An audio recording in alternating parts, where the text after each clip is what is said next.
If you want to become better with storytelling, this podcast episode is for you. I had the pleasure of speaking with Susan Lindner, who is a founder and CEO of Innovation Storytellers, and she is a renowned keynote speaker, workshop leader, and one of the world's leading experts on innovation when it comes to storytelling. So you are in for a real treat. Drawing on her background as an anthropologist and international aid worker, she has dedicated over 20 years helping leaders in Fortune 100 companies and startups craft compelling narratives that drive innovation and change. So get ready to be inspired to hear all of Susan's insights on powerful storytelling that can bring breakthrough ideas for you and your company. Let's dive in.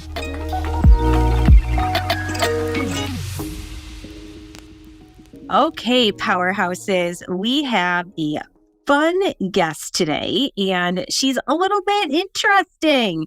Her business is all about innovation and storytelling. And I know on this show, in the past, we've had some guests who were experts at speaking, personal branding, and Sue kind of brings like a really neat twist to some of the things that we have already heard. So, Sue, welcome to the show. Thank you so much for having me, Nicole. I'm really excited to be here. Yeah, my pleasure. And so, I would love for you to share your journey a little bit, your background, which is really interesting, and some of the work that you were doing to how you got to where you are now. For sure. So I wasn't always an innovation storyteller. My last job before getting into internet marketing back in 1998, when the internet was just getting started, I was an epidemiologist at the Centers for Disease Control, tracking different strains of HIV coming into the United States, and had spent about 10 years of my life in healthcare. And prior to that, I was a bit of a revolutionary. I lived in Central America and was very interested in the political movements going on there. And I actually hitchhiked from Costa Rica all the way up to the border of Mexico during 2 wars in Nicaragua and El Salvador, just hitchhiking on the open highway with about 50 drivers getting from point A to point Z. And I decided that lifestyle as a revolutionary was probably not for me. So I decided to take my talents and thankfully had the privilege and the ability to be able to leave the war zone and work in Thailand. And I was doing AIDS education with sex workers and their customers in brothels in northern Thailand, right on the border of Burma. So it was the height of the HIV epidemic. And that's where I really began to understand the power of storytelling to change people's behavior and to change their mindsets to save their lives. And that's where my storytelling journey began. That's wild. And I would love for you to write a book on your hitchhiking journey. What? Maybe one day. That is wild. I'm sure you have some crazy stories to tell. And how times have changed, right? Could you imagine saying that today? So cool. But that's like what probably gives you so much depth, right? And so now with your innovate, so you were doing that kind of work, traveling all over, which is really unique, I think, in itself, and not the background that I would have expected of someone doing what you're doing right now. So what gave you really the idea to do this? And did you have something that bridged the gap with being more corporate or getting started? I'm just curious, really, because it is such a big shift. Gap. Yeah, exactly. And so, and I think it's interesting, especially someone coming from more academic and research-based background to entrepreneur also isn't always that common. So I would love to hear what was the catalyst. Yeah. So I was a very reluctant entrepreneur. I started my business right in the wake of 9/11. I was working for a fantastic agency. We were helping high-tech companies. I was a publicist, so I worked in PR. I was helping tell the story of very complex technologies to journalists who would then share those stories with their readers. And so I became a bit of a tech translator. And it was similar in a way to the work that I was doing in Thailand, where I was taking very complex HIV related information and sharing it with sex workers and their customers and the women who brothels in Thailand, and trying to change people's behaviors to keep them safe. In the tech world, I found the translation of that skill set was storytelling. The bridge between strategy and execution for any human being is a story that says, I can see myself doing that. I can put myself in a new place and I can see myself doing it. Now, the job of the change agent, right, whether you're a business owner, whether you want to get someone to buy something, sell something, see something in a new way, you must tell a story that resonates with the listener and that they can see themselves as part of a new future that they couldn't even imagine before. So the job of the storyteller, the innovation storyteller, is to paint a picture of a future that other people couldn't see and make them feel like they want to belong as part of that story. So whether you're, no matter what it is you're doing, if you want to get someone to do what you need them to do, it starts with a story, because we don't respond to bullet points. We don't respond to Excel spreadsheets as a way of behavior change. We respond to a personal, emotionally connected story. So that work of jumping from 10 years in healthcare to going over to corporate was saying, how do I put my listener in the role of the hero? How do I make my listener the hero? So if I was pitching a journalist, I would say something like, this is going to be the most read story of the week. If you're able to tell this story, and let me break it down for you, number one. And number two was, how do I put goodwill as the center of the story? And that word's really powerful and really important. Goodwill is the act of making someone else's life better. Ask the question, how do I make somebody else's life better? I do that when I can show them how their life will transform if they say yes to the big idea. So if I can convince a journalist to write a story about some unknown startup they've never heard of before and the cool technology, I start by saying, this customer used this technology and now their business is taking off. This customer used the technology and now they don't have to worry about hackers. Someone else's life got better. And so when we tell an innovation story, we look for the goodwill. How to make someone else's life better? And that makes all the difference. So, I would challenge your listeners to think about, how is my business actually creating transformation? How is it actually making someone else's life better? And that's where the magic happens, where people want to be part of something new and different.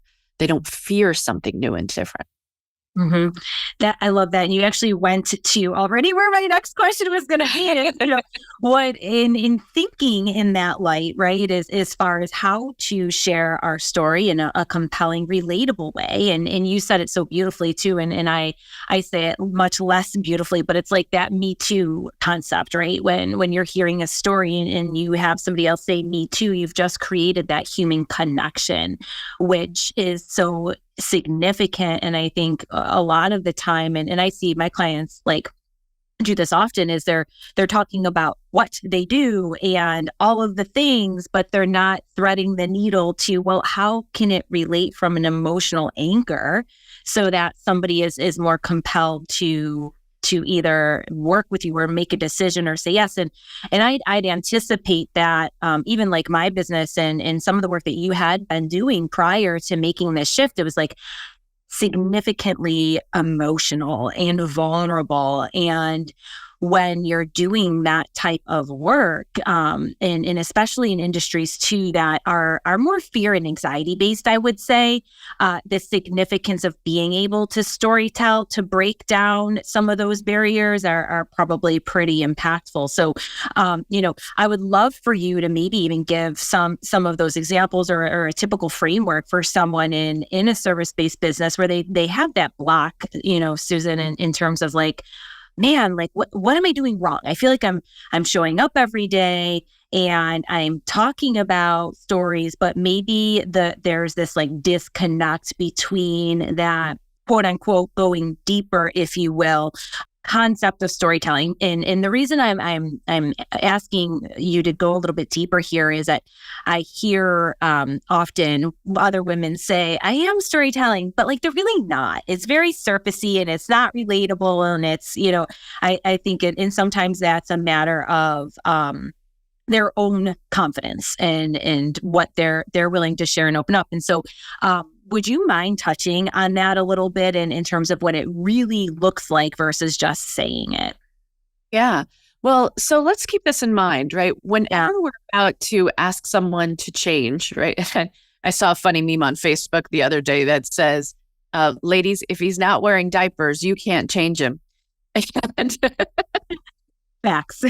Made me laugh a little bit. And then I thought of, the plight of a public health educator. Your job is to change people's behavior every day or not.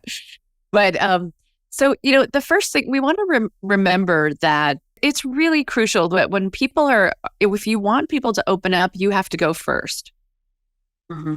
Right. So we start off, and there are like six steps to kind of telling a really great story and how to get people to that vulnerable place. So step one is, what is our shared history? Where are you and I on common ground together? Where is that place? So when we share our history, maybe we are in the same industry and can we recall things together, right? Or maybe it's something in our community, in our town. What is our shared history, those places where we see eye to eye? But I want to recount not just the good stuff, but the bad and the ugly stuff too. As humans, we actually tend to bond more around the tragedy rather than the triumph, or the difficulty. So where is this bonding that we have over tough times just as much as the good times? So step one is, what's our shared history and can we talk about that? Mm-hmm. Step two is, where's the shift?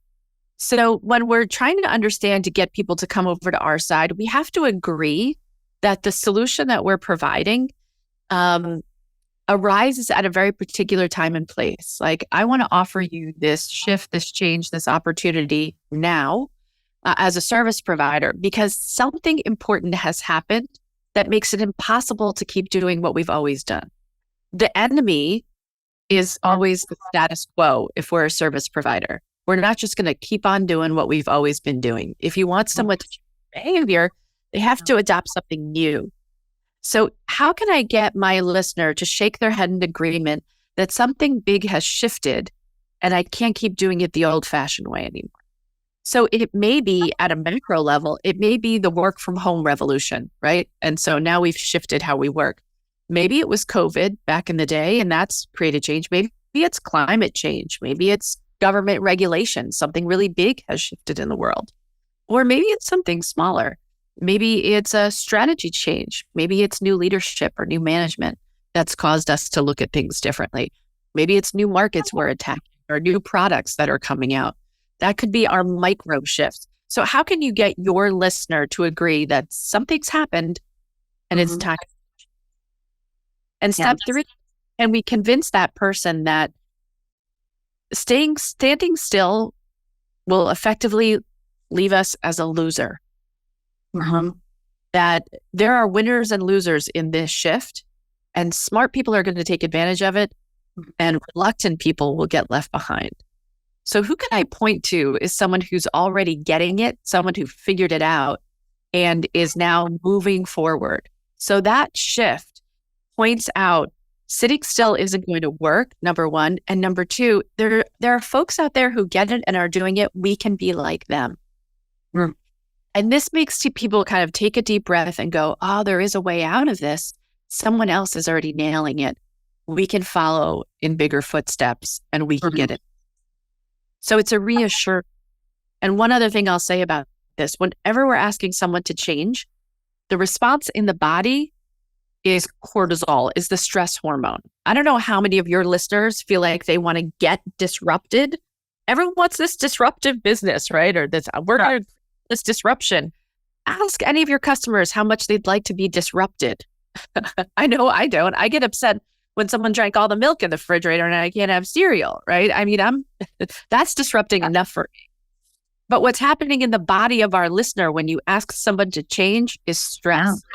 And that fight, I'm going to argue with you, flight, we'll have this conversation at a later time. Or free. I'm just filled with indecision. Can we table this? I really have to ask people. I have to think about more people. So if you're recognizing what's happening in the body of your listener, all these neurotransmitters are firing off stress. Your job is the storyteller, is to come in and calm everyone down. Dopamine, serotonin, all that good stuff happens when you provide your solution. That should be the calming agent for them. I love that. That is so helpful. And I hope that everybody listening to this is like taking notes, bookmarking this so that you listen as you're crafting content and stories for the things that you really need to start to talk about. And by the way, like just start to talk about, because I think that's another thing is we, so often have good intentions and then don't do it because we have those three barriers that typically happen ourselves as well. And so, but if we can't choose to talk about stories and how we can provide the solutions in a meaningful and vulnerable way, how are we going to ask somebody else to do the same and come on board? And so I think that is important to reflect on too, because I am no angel over here. I can definitely get jammed up in that sometimes too and get so blocked as to like, I have nothing to offer. How am I going to say this? And when you're in it all the time, for me anyways, it's easy to forget what I do. Ask me questions, I can answer them all day long, but like coming in cold to me, sometimes I get frozen quite a lot. And so, and do you have anything that you typically give clients when you're working with them and they come on with you to really help craft these stories and branding with their companies that you help is little, what word my words aren't working today, like to kind of like plant the seeds to pull things out of them and ideas. Is there any exercises that you typically do so that we can get out of our own heads a little bit? Yeah, so I'll share two of them that are helpful for any of your listeners. In the world of design thinking, right, which is really taking a step back and thinking about how our customers see the world as opposed to how we see the world, we use a tool called an empathy map, and you can download them off the internet, right? It's an amazing tool that was designed by an organization called IDEO. And an empathy map asks you the questions, what is my customer really being influenced by? Is it friends and family? Is it the market? Is it competition? What are they seeing and hearing and listening to that's influencing their decision making? But there's two really big questions that I always want to call out in this exercise. Number one is, what is the pain that my customer will experience if they say yes to my awesome idea? We tend to focus on the benefit. Mm-hmm. So, if you buy this new TV, you'll get to do X, Y, and Z. But what's the agony that's stopping them? Those vulnerable bits that say, well, I have to get rid of my old TV and I have to call in a handyman and I have to hang up those brackets and I don't know how to do that. And that sounds like a whole Saturday. And now what? Right? So if I just step into the empathy shoes for a moment and say, wow, how can I either help take care of those things, right? Like the Geek Squad at Best Buy, right? Or I can provide a handy YouTube tutorial that's going to make this easy for anybody, right? So ask yourself, what is the pain if my customer even says yes? And that other is, what's the game that my customer really wants to get out of it? So maybe I want to watch the big game, right, on a huge flat screen TV, but maybe I just want some cuddle time with my spouse. Maybe this TV is providing a center point for my family to get together. Maybe the TV is an educational tool, right? So am I even appealing to the things that matter most? So that's number one, is the empathy map. Are you really getting in touch with what matters to your customer, not what you built, not your service? Because I'll remind you, even though the greatest weapon of all time, in a Hollywood movie, the lightsaber is phenomenal, the story is still about Luke Skywalker. He's the hero, not your solution, right? We fall in love with the problem and the journey of our customer, not the thing that we're offering. We're in love with them. So that's number one. And step two is, another tool you can use is something we call in storytelling breadcrumbing. Now, if you want to sell someone on a new idea, a new product or service, sometimes it's helpful to look backward when you're trying to sell them something. So you want to show your customer, remember what it was like doing this task or doing it right without my service 10, 15, 20 years ago. Remember how hard it was? We used to do it this way. We used to do it manually with pen and paper. Then we used to do it with spreadsheets. Now we're doing it then we did it with software that we had to buy. And now we do it on a monthly subscription basis at just $2.99 a month, right? So how did we go from, watching television that had 11 channels, right? But it was free to now, right? Going from cable, and now we had DVRs, right? And we were getting Blockbuster and Netflix was sending us DVDs. And now we're up to streaming, where I'm going to be in a lifetime relationship with Netflix, right? Probably for the rest of my natural life. If I can look backwards and say, look how far we've come. Look at the brilliant investments you've made. Look at the mindset shift you've undergone, customer. Look how far we've come. This next thing I'm asking of you is just the next right step. It's easy compared to all the stuff you've done so far. So let's take into this future together. I'll be right there with you. It's way easier than all the other hard stuff you've done in the past. This is just the next right step. You're so good. I love that. So great. But truly, you are giving so much value right now. And I know for certain that a lot of our listeners need to hear this. So it's great. And sometimes just jogging your mind of everything that you just said, gets the idea reel going. So I love it. Thank you. Thank you for that. So, and not to switch gears too much, everybody who's listening is probably like, no, period. I would love to hear, as you grew your business and in doing this type of work, what were some of the challenges that you faced personally, and how did you overcome them? If there's maybe a big one that comes to mind. Yeah, well, I'll start off as a professional speaker and workshop giver and consultant to big companies who are managing innovation, right? And the communications that go around innovation. I previously had an agency. I had a branding and PR agency. Mm-hmm. And I used to speak publicly to generate new business for my business. So I would speak for free. And as I looked back on it, I wound up speaking to 600 companies for free. I didn't know that people got paid to speak.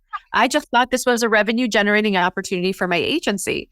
Over time, I came to find that I enjoyed speaking as much, if not more, than I did servicing those clients that I was bringing into the agency. Mm-hmm. So I just make a shift and become a professional speaker. But as I look back on it, I thought, wow, that was a huge obstacle just in my mindset to even begin to ask the question, do you have a budget for a speaker? And it was a terrifying proposition to take that step off and say, I'm now not selling my agency as a service, I'm selling me. And so I got a little inspired by Beyonce. Many of you might remember the album that she put out called Sasha Fierce.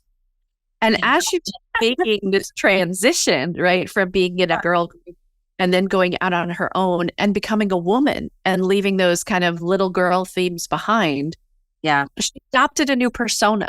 And she said, when I'm on stage and I want to be in my full power and my full potential, my full sexuality, I'm going to adopt this persona, Sasha Fierce. And that's the conversation she had with herself before she got on stage. Mm-hmm. She was leaving Beyonce behind for a little bit until she could figure out how to integrate those two things. Yeah. And so I think for a lot of us, making a transition from one state of being into another, it's how do we adapt a new persona that we can see ourselves in the future of doing great things where we're not in this moment. And so I think part of making that shift from, big challenges, closing down my agency, letting go of, other staff members and doing it all on my own and saying, I don't want to do this anymore. I'm going to take a leap of faith. Part of that was envisioning myself as a new kind of person, as a new kind of entrepreneur that I didn't know before. So what I did is I left the entrepreneurs organization that I had been a member on the board of for many years. And I joined the National Speakers Association. I decided to step into new organizations that would allow me to put on this new persona until I really felt comfortable in that skin and could take it on as my own. Yeah. Interesting. And so in that transition too, so you let go of the agency. Now, did you go through a sale? Did you shut it down completely? How did you come to even that, I guess, conclusion, right, of such a big shift? It wasn't just, hey, I'm going to be a speaker and get paid for this and still have someone else run this in the back end. It was like, nope, that's not for me anymore. See you later. And here is who I am becoming definitively. Yeah. So it was a slow process. Well, I would say over the course of a year. And I began to tell my clients, I don't manage those services anymore. So I stopped doing public relations, or I stopped doing social media. I said, but I would love to help you with your narrative. I would love to help you with your messaging and your positioning. And that was something that I had always done really since my Thailand days, is figuring out those narratives. But I really honed in on that and stopped taking other kinds of clients. Yeah. And then as I was making that transition, I would say, do you know of any speaking engagements, or is your company hosting any events? I'd love to speak.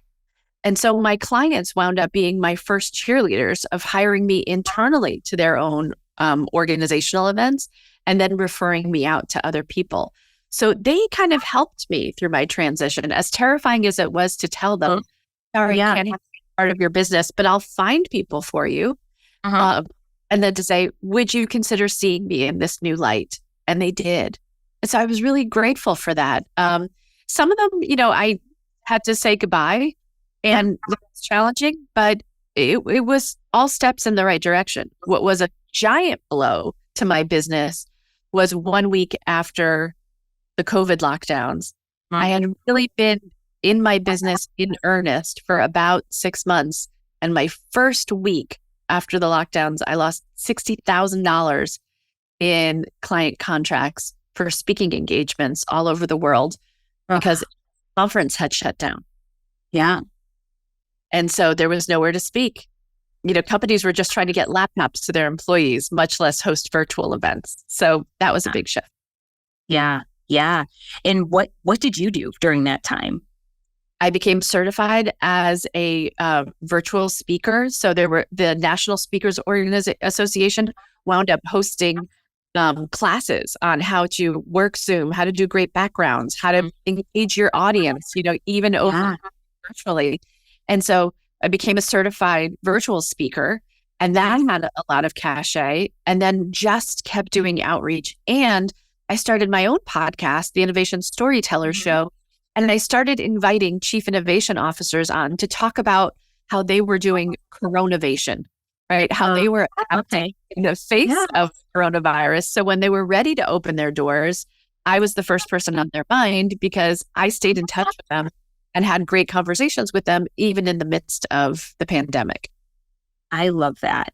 And that is such a perfect example of the ability to be resilient, but like looking ahead at the opportunity and innovate, right? Always innovating to stay above bar and to not completely capsize and say, oh my gosh, I started this business, woe is me, and be like this massive victim, but to really take authority in your space and do that, I think is so incredible. And starting a podcast and doing more storytelling. And your podcast is phenomenal, by the way. Everyone who is listening, check out her podcast, the Innovation Storytellers Show, for those of you who can't see her background if you're just listening by audio.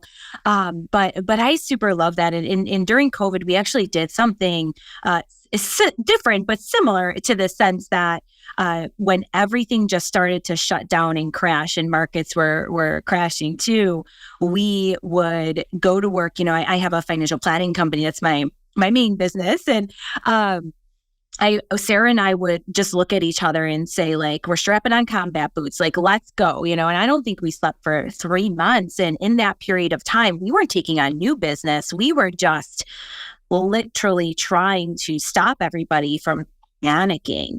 And the one thing that we did in the middle of doing that was storytelling. And we would actually get on social media and talk and tell stories and, and really just provide this like comfort. We would try to give as much free information as possible, education, and just offer this community for people to come and get information about financial stuff, what they could do with their loans. And we did so much of that because, well, quite frankly, we had nothing else to do. Like, literally, I guess if that was one thing, like we had nothing else to do but work and help people. But it was probably this 4-month period of time. And in doing that and being able to kind of not just dig in and stay in the bloodbath, but look outward to it and say, well, where are these opportunities, even if we're not getting paid for them, allowed us to then in the back half of the year double our business. Because when people finally started to see like the world isn't ending, we do need to cope with this. Who did we hear from last that we resonated with? Let's connect. And so I wanted to share that story because you did something much more profound, of course, but in the ability to storytell and do that during a period of time where most people were absolutely frozen or in a state of panic, because you were humanizing something, it helped, right? And I think sometimes as entrepreneurs, and you probably felt this way for a period of time during COVID, it's like, holy shit, I don't know if I'm even going to break even this year.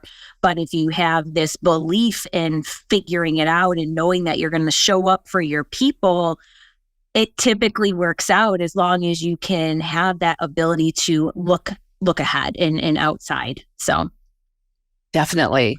Yeah. And it gave me, starting the podcast gave me a sense of power in that I was reaching out to chief innovation officers and people had an innovation mandate in their job description. And I'd love to have a conversation with you. Would you like to be on my show? And then when I was in a sales prospecting scenario, I could say, oh, I just had a conversation with the chief innovation officer at Adobe, at 3M, at the World Health Organization, right? And although they weren't my clients, I was in conversation with them. And that allowed me to elevate my standing, even as a newbie in the speaker world, to a different level.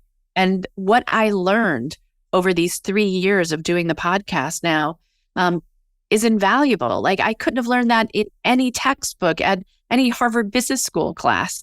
And it's kind of funny to me now because I'm one of the judges of the Harvard Business, their Innovation Labs Presidential Challenge, their competition, their global innovation competition. So who would have thought that all of this podcasting would lead me to Harvard when I certainly have not gotten an MBA there?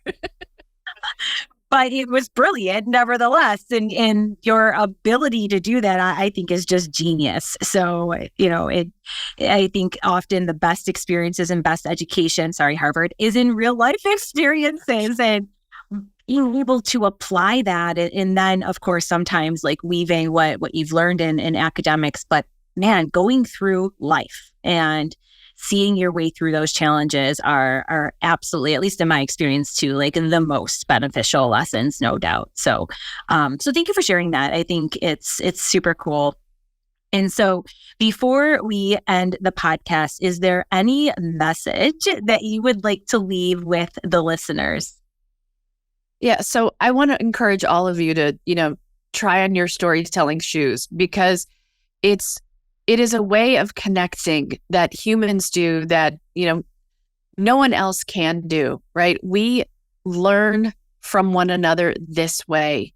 And the most powerful way to tell a story is, number one, is to think about the outcome that you want to achieve from telling the story. So think about that moral of the story, that theme that you want to make sure you leave people with. Maya Angelou told us, right? People don't remember what you said or what you did. They remember how you made them feel. Yeah. And a story is so powerful because it leaves the imprint of an emotion. So ask yourself 4 questions before you embark on telling a story. And that is, what do I want my listener to think? What do they need to know when I'm done talking? What do they need to feel? And plan the emotion that you want your listener to feel. Every prospect that you're talking to, how do you actually want them to feel when you're done talking? What do you absolutely need them to do? Are you clear about your call to action? And most importantly, this is surprising, is what do you want them to say to the next person they talk to about you?